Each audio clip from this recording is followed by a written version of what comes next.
Y cambiamos de tema y empezamos a recorrer un poco el país con historias que nos pertenecen como argentinos y que es la canonización de Mamá Antula.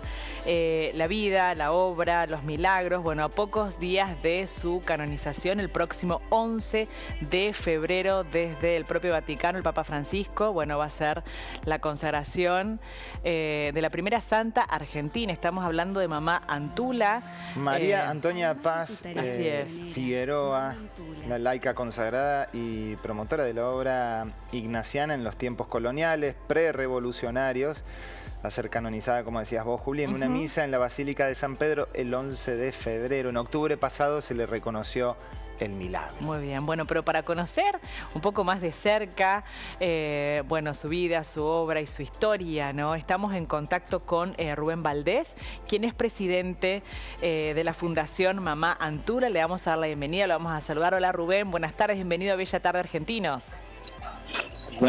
Buenas tardes y gracias por la invitación. Bueno, un placer tenerlo por acá. Bienvenido. Bueno, faltan poquitos días, me imagino que todo Santiago realmente, bueno, muy feliz, bueno, con esta canonización que llega finalmente, ¿no? Sí, es una celebración no tan solo eclesial, sino también popular, porque todo el pueblo santiagueño se ve representado en esta hija de esta tierra, que es María Antonia de San José, o Mamá Antula, como la llamamos nosotros. Es una hija de esta tierra, santiagueña, argentina, latinoamericana, que viene a poner en alto las condiciones de todos los bautizados que queremos vivir el cristianismo en las cosas cotidianas. Pero ¿qué nos puede contar, Rubén, acerca de la vida de Mamá Antula, acerca de sus milagros, de su fe? Bien, primero tenemos que señalar la época para poder dimensionar la obra de esta mujer. Cuando estamos hablando del siglo XVIII, estamos hablando de una época en que la mujer vivía encapsulada por normas sociales, culturales que la limitaban.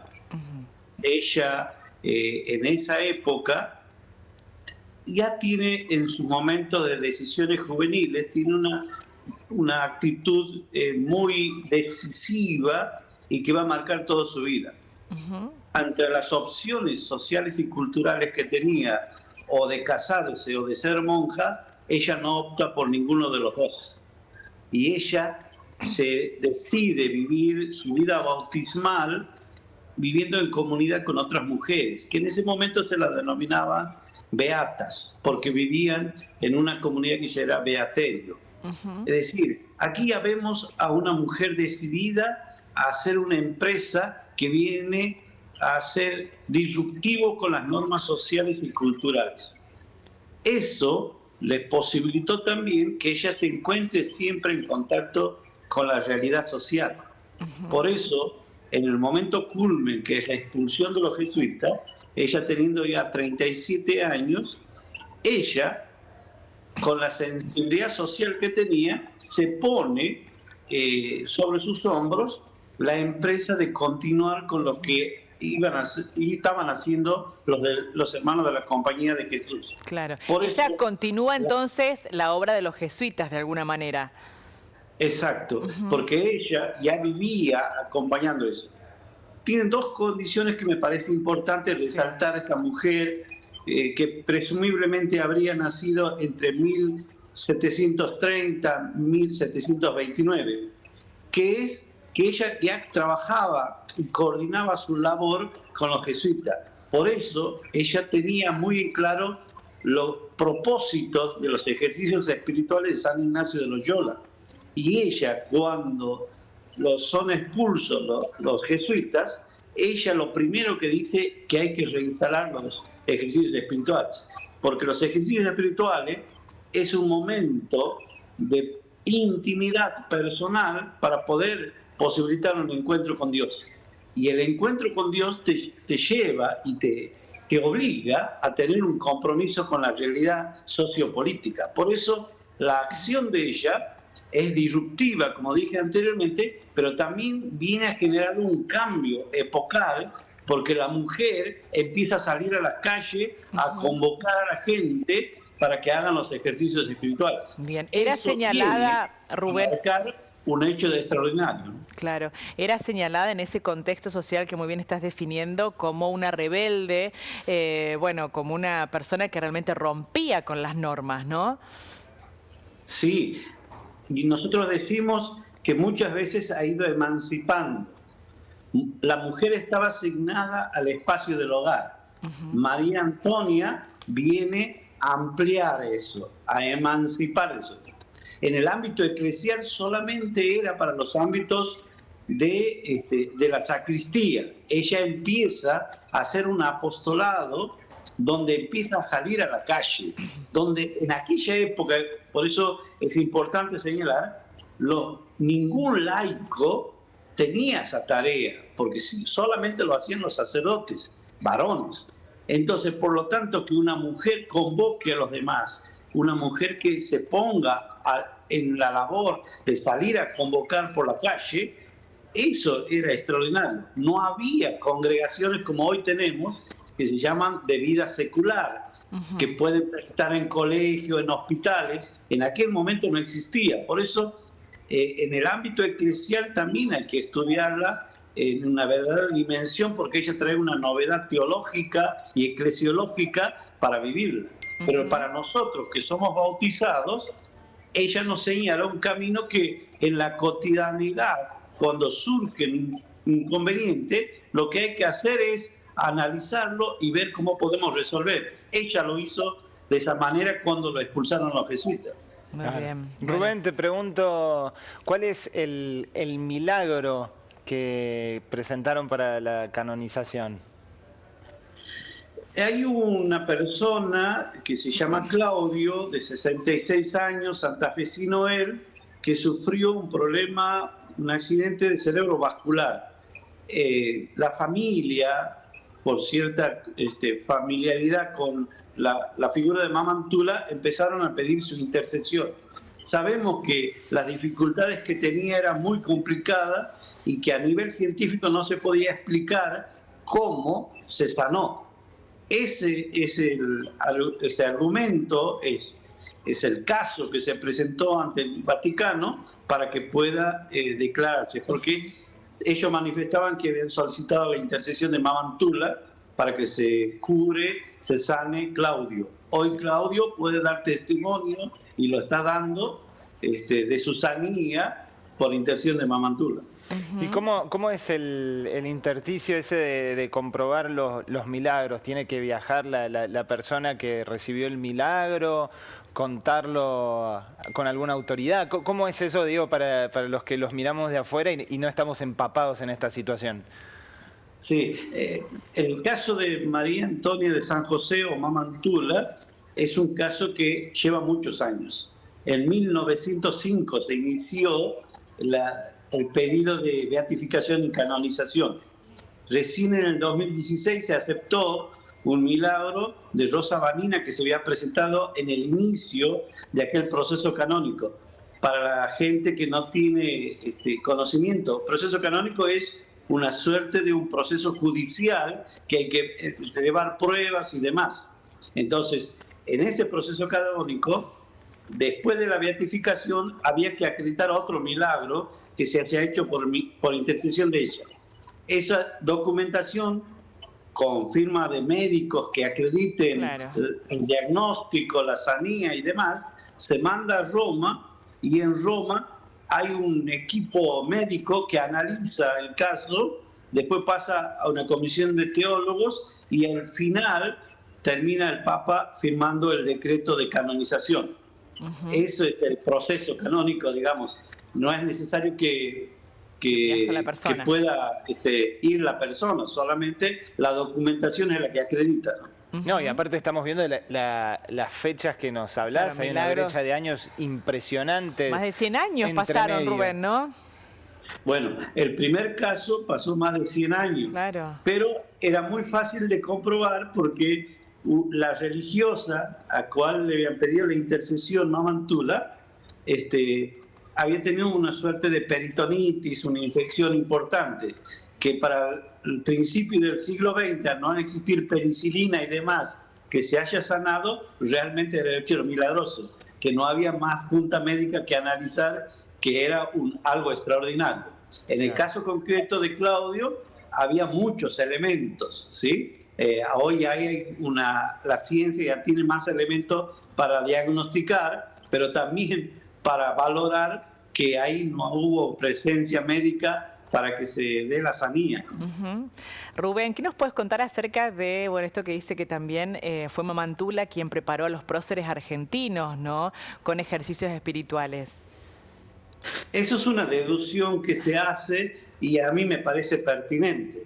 Si nosotros en la ciudad de Buenos Aires decimos que había una población aproximadamente de 30.000 habitantes cuando ella estaba misionando por esas tierras, y si la mayoría de la gente hacía ejercicios espirituales, inclusive hay anécdotas que señalan que ella tenía un conflicto con los productores teatrales porque muchos iban a los ejercicios, no iban a los teatros. Se supone que la mayoría de la gente ha participado. Yo recomiendo el libro de Alicia Gebel que se llama Mamá Antula, Mujer y Ruin, donde ella hace un análisis muy profundo sobre el pensamiento jesuita que había en el siglo XVIII y cómo ese pensamiento jesuita se lo puede visualizar en los primeros hombres de Mayo. ¿Sí?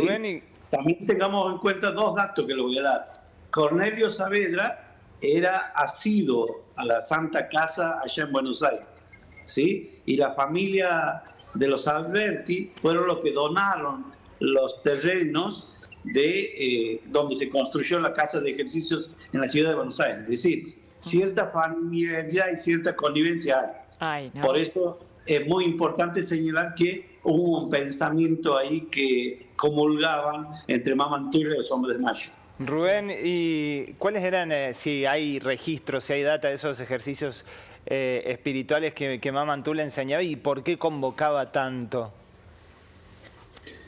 Primero, para mí hay dos cuestiones que hay que tener en cuenta. Los ejercicios espirituales son de San Ignacio de Loyola, ¿sí? San Ignacio de Loyola, por una experiencia personal, hizo estos ejercicios y él invitaba a todos los que iban a participar de la Compañía de Jesús que hagan sus ejercicios espirituales. Eso suponía 30 días de silencio y de meditación con ciertas dinámicas para que uno pueda encontrar por dónde pasa lo que Dios nos pide a nosotros. Esa práctica, María Antonia lo había vivido, lo había acompañado a los jesuitas en la forma de dar. Esa forma de dar no supone que uno tenga que hacer unas exposiciones y unas reflexiones, sino ya viene con ciertas dinámicas que se van repitiendo hasta el día de hoy. Lo único que uno tiene que hacer es un buen acompañamiento. El éxito está no tan solo quien convoca, sino también en la forma en que se va ejercitando el alma, digamos, para sacar todas las dificultades que tenemos, que podría llamarla desórdenes afectivos. Rubén, podríamos decir la primera santa argentina, ¿verdad? La primera santa argentina, nacida en estas tierras, que eso es importante, la primera santa argentina, y para mí es importante porque va a ser una referencia para todos los que no somos ni sacerdotes ni religiosos, sino que somos bautizados, laicos comunes, un modelo a seguir a Mamá Antula, ¿no? Muy bien. La canonización entonces es el próximo 11 de febrero. Sabemos que está todo el pueblo allí, todo Santiago, de alguna manera acompañando y en una vigilia especial que va a haber. ¿Cómo se va a desarrollar esto, Rubén, por último? Hay varios eventos que se van a realizar durante la vigilia. Desde las primeras horas del día 11 va a haber en la Plaza Libertad eventos musicales, danzas que tienen que ver con el sentimiento popular santiagueño. Y después va a haber momentos de oración, momentos de charlas, de indagar y socializar información sobre Mamá Antula, para que después a las 5:30 de la mañana nos conectaremos con el Vaticano, de tal manera que podamos seguir de cerca la misa que va a estar presidida por el Papa Francisco. Muy bien, bueno, qué emocionante realmente. Bueno, una fiesta seguramente. Bueno, la verdad que todo un orgullo, no solamente para los santiagueños, hermosa para todos los argentinos. Y si no la conocíamos, no conocíamos su obra, sin duda que siembra, ¿no?, allí esa semillita de la fe para, bueno, poder indagar y conocer un poco más acerca de su obra y, bueno, y todo su legado, ¿no? Sí, y hay datos que ella ha sido muy de avanzada. Ella ha hecho un trabajo de promoción humana muy significativo allá en Buenos Aires, que ha sido recoger a todas las prostitutas que la dejaban en el puerto y la dejaban abandonada. Ella las recogía y los llevaba a su casa y ahí le daba dignidad. Por eso, en estos momentos donde hay muchos gestos de deshumanización, que Mamá Antula vuelva a traernos este ánimo de querernos reconocerlo como dignos y que todos nos encontremos siendo parte de una sociedad donde no haya asimetría entre varones y mujeres, sino que todas las mujeres también encuentren su lugar en el ámbito social, político, cultural y eclesial, y me parece que ella puede señalarnos el camino a seguir. Así es, muy bien. Bueno, muchísimas gracias, Rubén, por este contacto, por todo lo que nos contaste. Te mandamos un abrazo y va a ser una verdadera fiesta el próximo 11 de febrero. Muchas gracias, un gusto. Gracias, Rubén, un gustazo. Un gusto a ustedes. Adiós, hasta pronto.